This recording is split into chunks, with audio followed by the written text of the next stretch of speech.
Ephesians chapter 1, verse 11. In whom also we have obtained an inheritance, being predestinated according to the purpose of him who worketh all things after the counsel of his own will, that we should be to the praise of his glory, who first trusted in Christ, in whom ye also trusted, after that ye heard the word of truth, the gospel of your salvation, in whom also after that ye believed, ye were sealed with that Holy Spirit of promise, which is the earnest of our inheritance until the redemption of the purchased possession unto the praise of his glory.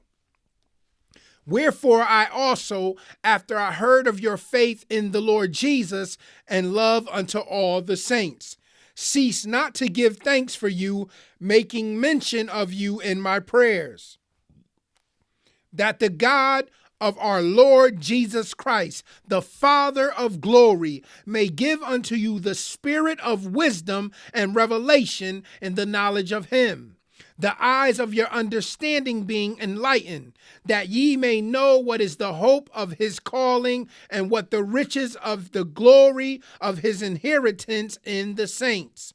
and what is the exceeding greatness of his power to usward who believe, according to the working of his mighty power, which he wrought in Christ when he raised him from the dead, and set him at his own right hand in the heavenly places, far above all principality and power and might and dominion and every name that is named, not only in this world, but also in that which is to come,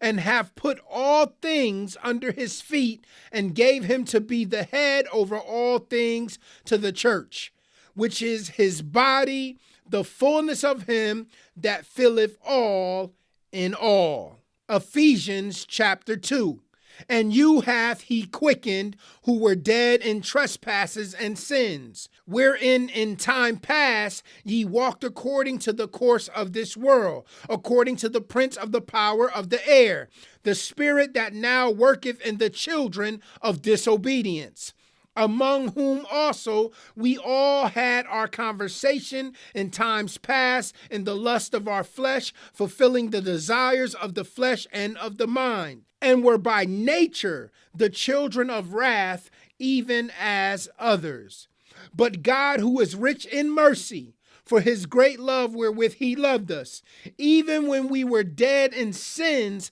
hath quickened us together with Christ. By grace ye are saved, and hath raised us up together and made us sit together in heavenly places in Christ Jesus, that in the ages to come he might shew the exceeding riches of his grace and his kindness toward us through Christ Jesus. For by grace are ye saved through faith, and that not of yourselves, it is the gift of God, not of works, lest any man should boast. For we are his workmanship, created in Christ Jesus unto good works, which God hath before ordained that we should walk in them. Wherefore remember that ye, being in time past Gentiles in the flesh, who are called uncircumcision by that which is called the circumcision in the flesh made by hands, that at that time ye were without Christ, being aliens from the commonwealth of Israel and strangers from the covenants of promise, having no hope and without God in the world. But now in Christ Jesus, ye who sometimes were far off are made nigh by the blood of Christ. For he is our peace, who hath made both one, and hath broken down the middle wall of partition between us, having abolished in his flesh the enmity, even the law of commandments contained in ordinances, for to make in himself of twain one new man, so making peace, and that he might reconcile both unto God in one body by the cross, having slain the enmity thereby,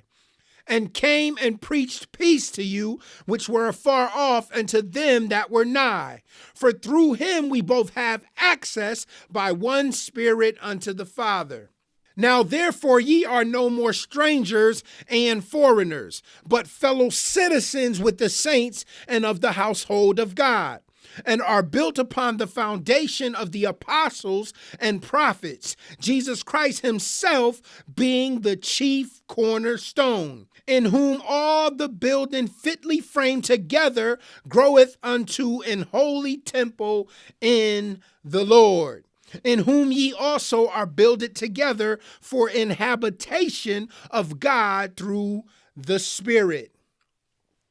Ephesians chapter 3. For this cause I, Paul, the prisoner of Jesus Christ for you Gentiles, if ye have heard of the dispensation of the grace of God, which is given me to you ward,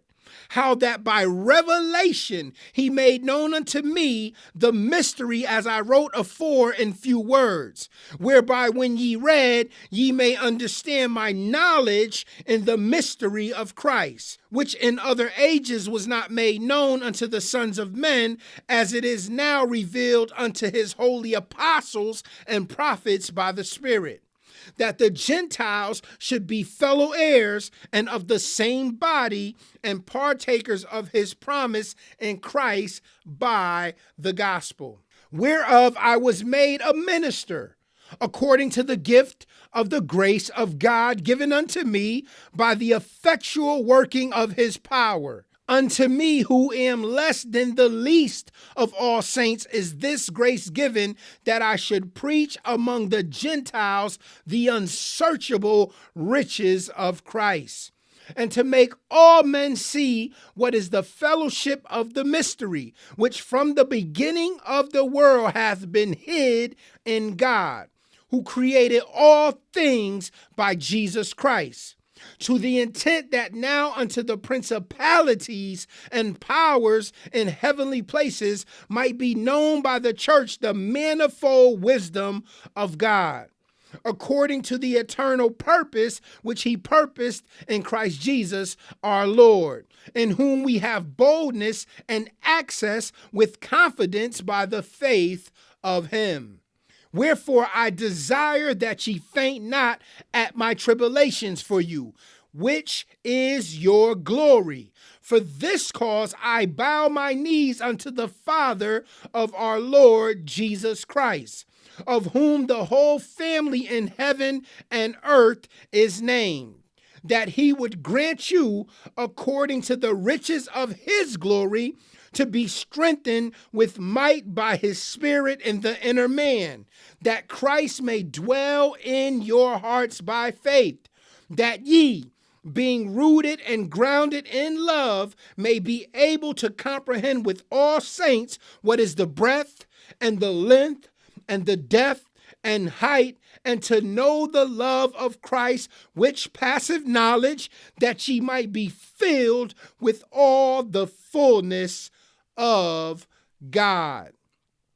Now unto him that is able to do exceeding abundantly above all that we ask or think, according to the power that worketh in us. Unto him be glory in the church by Christ Jesus throughout all ages, world without end. Amen. Ephesians chapter 4. I therefore, the prisoner of the Lord, beseech you that ye walk worthy of the vocation wherewith ye are called, with all lowliness and meekness, with long suffering, forbearing one another in love, endeavoring to keep the unity of the Spirit in the bond of peace. There is one body and one Spirit, even as ye are called in one hope of your calling. One Lord, one faith, one baptism, one God and Father of all, who is above all and through all and in you all. But unto every one of us is given grace according to the measure of the gift of Christ. And we know that the word of the Lord is already blessed. Until tomorrow, guys, I love you. Shalom.